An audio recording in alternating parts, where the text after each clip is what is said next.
हे आता इथे मला हे खासदार केलं असं झालं, आमदार केलं असं झालं, तुम्ही अगदीच तसं काही सांगू नका.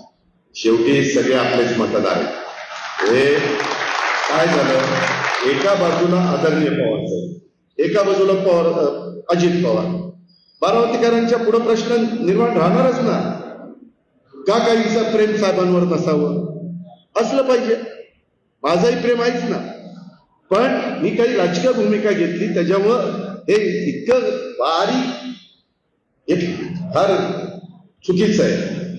अरे जरा दिलदारपणा वाढवा, मोठेपणा वाढवा, मनाचा मोठेपणा करा. त्याच्यामध्ये आपण कालपर्यंत एकत्रच होतो ना, एकमेकाला आधारच. मला सुरुवातीला निवडून द्यायला पवार साहेबच काय मिळत होते ना, काय वर्ण पटकलो ना मी, हे कसं आपल्याला विसरत नाही. रोकठोक महाराष्ट्राला सबस्क्राईब करा आणि बेल आयकॉनवर क्लिक करायला विसरू नका.